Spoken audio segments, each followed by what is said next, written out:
very warm welcome to Handcrafts with Nadine. My name is Nadine and I'm coming to you from northern New South Wales in the Byron Shire, Australia. I'm originally from Montreal, Canada, and I've lived here for over 10 years with my husband, my 2 teenage daughters, and our 2-year-old Labrador bear. Today I'm going to be talking to you about my newly finished object, which is the Heirloom sweater, Heirloom jumper. I'm going to be talking to you about my newest cast on, which is the step-by-step cardigan. I'm going to also talk to you about some sock plans that I have. I'm using the 52 Weeks of Socks book, and as well, it's May, so it's Me Made May, and I'm going to be talking to you a little bit about that. Okay, so first off, here I am wearing my newly finished object. I'll try to stand. Hopefully you can see.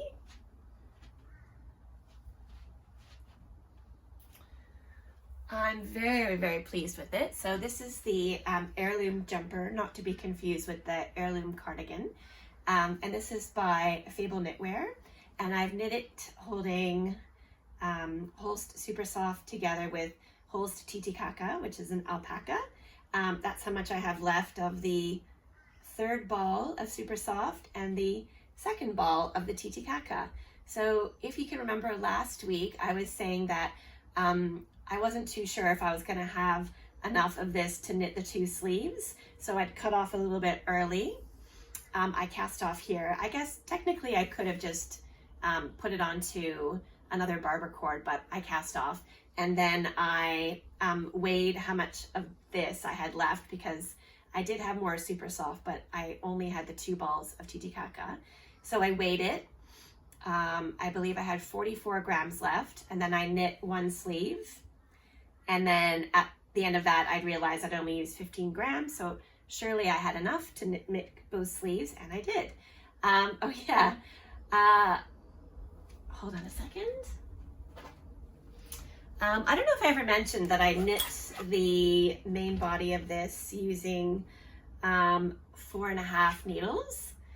This is my set from Knit Pro, I think it's Knit Pro. Yes, and then the hems are done on, I did on a 4. I think I did go up a needle size, but she did, Fable Knitwear does say in the pattern that a lot of the testers had to go up to meet her gauge, so that was me as well.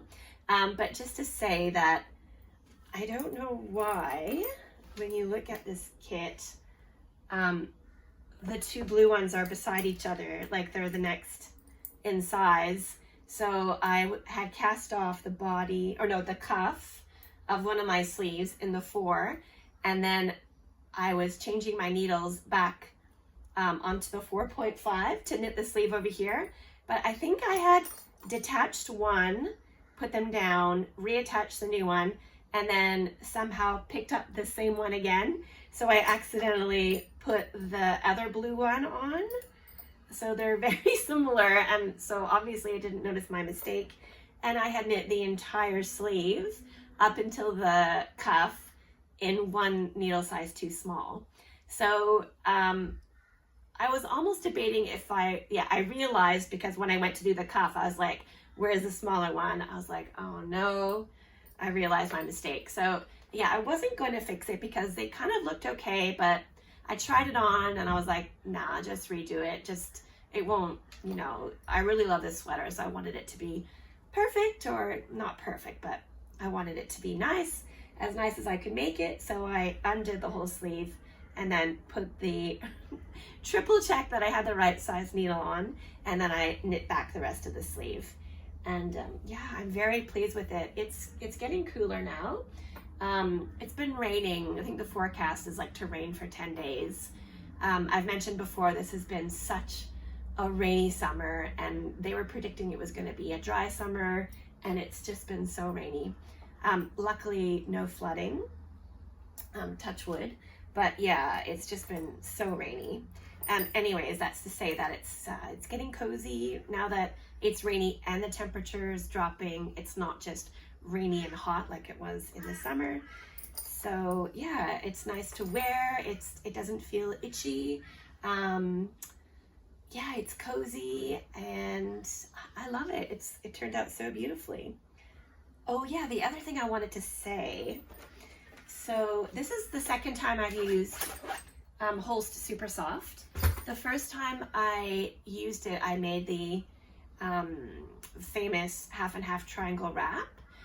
To order the yarn, the Pearl Soho's linen quill, the quantity needed and just the US dollar versus the Australian dollar and the shipping, it wasn't worth it for me to get the linen quill. I did buy 2 skeins of linen quill for another project that I did, but I think, yeah, it was just going to be too expensive. So as an alternative, I think I saw Amy Palco had used Super Soft for hers, and so I looked at Holst on their website. You order direct from their website, and it's just so reasonable. It's just such a good price. Anyways, so if you've ever knit with Holst Super Soft or seen any videos talking about it, you'll know that it has spinning oil in it. So it looks very thin when you're knitting with it, and then once you wash it, the spinning oil comes out and it blooms, like the yarn puffs up essentially. So I was wondering, because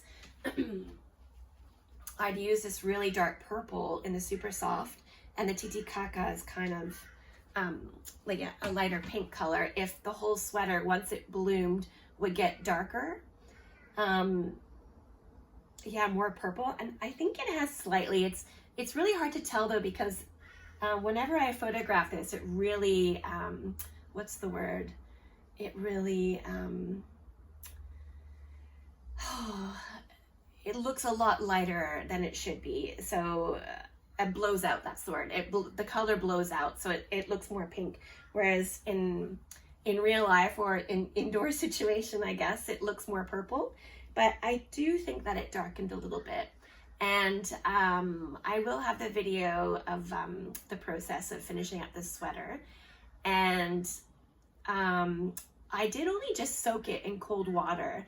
I didn't put any soap, into the water. So I'm wondering if enough of the spinning oil came out as I soaked it. Now that I think about it, may not have. So it may even bloom a bit more when I actually properly wash this. Excuse me for a second, I'm gonna grab some water.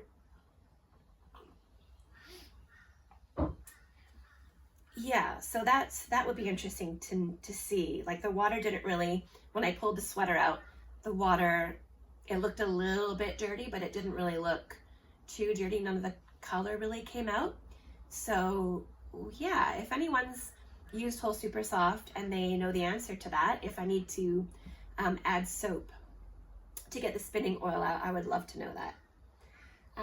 Okay, my next cast on, as I said last week, as I'm started to air the end of a project, I get itchy fingers and start to think about what I'm gonna make. So I decided to make the step-by-step cardigan by Handmade by Florence.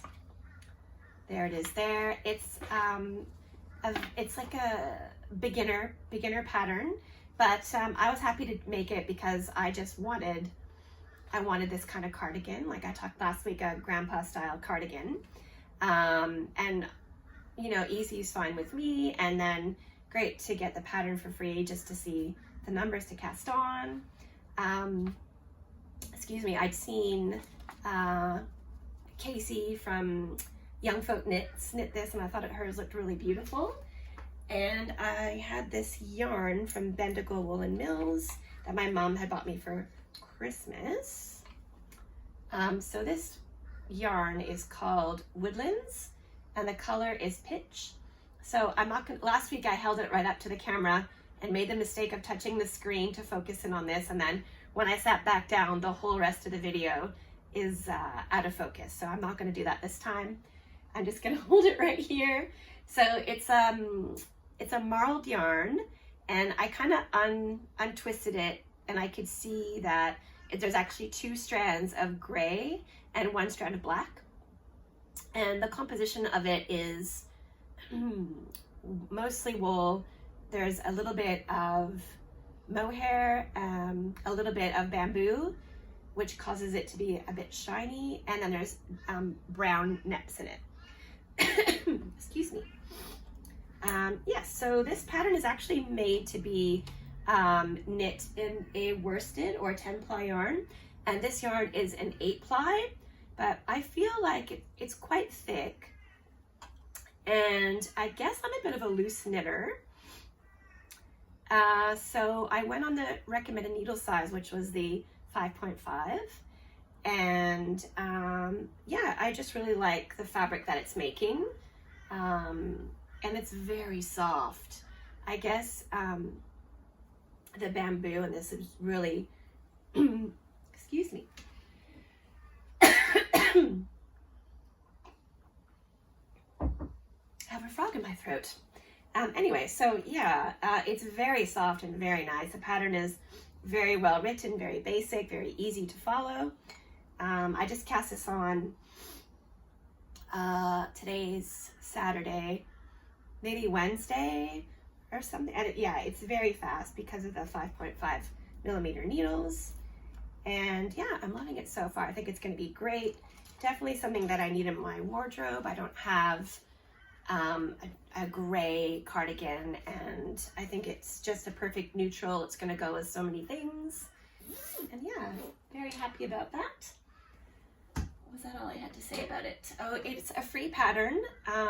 If you go on to Ravelry, it's a little bit confusing when you go, you think, oh, is this a free pattern? But you just follow what it says to do, and then I think there's a coupon code. Gosh, I can't remember now, but if you look on her Instagram and follow the link there, it's, yeah, you can figure it out. You can also pay for the pattern. I think it's an option for it to be free or to pay for it. Okay, so the next thing I'm going to talk about is socks. 2 years ago at Christmas time, my girls and I went to, excuse me again, I went to visit my mom in Calgary, and they have an amazing store there called Stash Lounge. If ever you get to go there, it's, yeah, amazing. And my mom bought me for Christmas these 3 balls of sock yarn. I had already made a pair of socks for my husband, which I think I showed a few episodes ago. Excuse me. So this is Mondim, which is my glasses. 100% Portuguese wool, made by Rosa Pomar. And I was just very excited to try this because I'd never knit socks, not only a non-superwash, but I'd never knit socks without nylon in it. So I read a lot of reviews, and yeah, I just heard that it's really good, so I'm very excited to try that. And I also, my brother, while we were there, had given me for Christmas, a gift certificate to Indigo Chapters. And I, of course, went right to the craft section, and I got myself a copy of Laine magazine's book, 52 Weeks of Socks. So the first thing I did is I saw that Andrea Mary has a pair of socks in here. These beautiful mustard socks, and she used Mondim as well, so I was like, perfect. They're very cute. They have cables and baubles. They're called, gosh, Craspedia? I'm not sure what that means. So I had, like I said, the same yarn, and I used 2.5 millimeter needles, and it's too small. Like, I don't know. I thought it was a loose knitter, but it's just way too small. Like, that's not going to be comfortable at all. It's going to be tight, even when it opens up, and even when I look at the photo of her socks, they don't look the same at all. So I'm gonna frog those and think of another. I could just get a different size needle, but I think yeah, I was thinking of knitting a different pair of socks in there. I love knitting socks in magic loop, and I have chow goose. So I guess I'm gonna have to order 2.75 millimeter needles for this yarn. And yeah, it's interesting on the ball, it says, where it has the gauge on it, it says 2 to 4 millimeter needles. So that's interesting. It's not very specific with how to get that gauge. Anyways, so I was just flipping through this book and I saw lots of really pretty socks. Like that one. That's called Gersta by, oh gosh, sorry, Verena Kors. I really like these colorwork ones. Is there a better picture? I think there was another picture of them. This book is so beautiful, just to like have it on your coffee table and just stare at. Lovingly flip through this book every couple of days. It's so nice. These socks were called Hollingbourne by Charlotte Stone, and oh, she uses La Bien-Aimée Cross Mondime, so I feel like that's the same base. So I could do the color work in those. Oh, just curious, I'm gonna go back and see what millimeter needles. This one calls for 2.5 as well. Okay. And was there another pair that yes. The other ones were called Unity. These green ones, I thought they were really beautiful as well. They're by Nina Tanskinen. And then, not really socks, but these slippers are called Elf Slippers by, gosh, I should have practiced these before I started filming, Casa Viorella.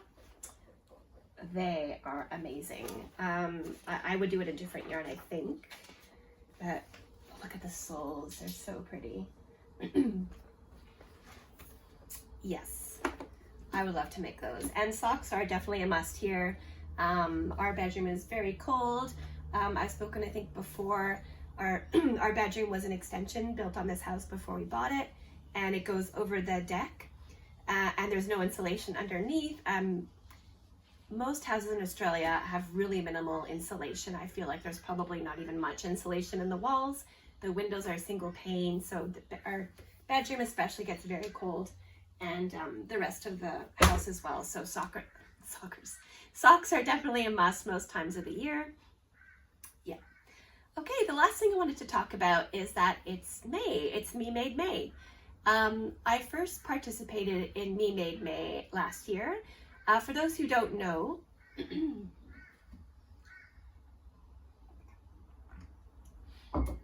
Me Made May is on Instagram exclusively, I think.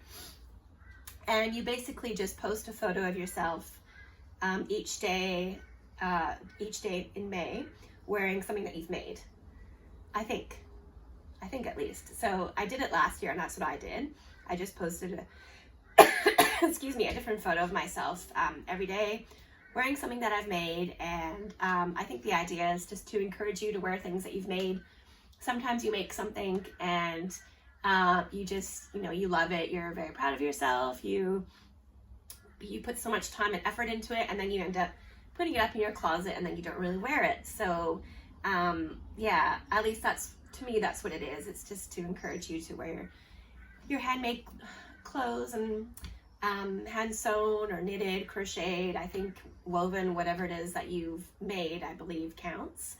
Yeah, it's really funny. My sister-in-law, who follows me on Instagram, saw that I was doing it last year, and she thought that everything that I was wearing I had made that day. I was like, oh, no.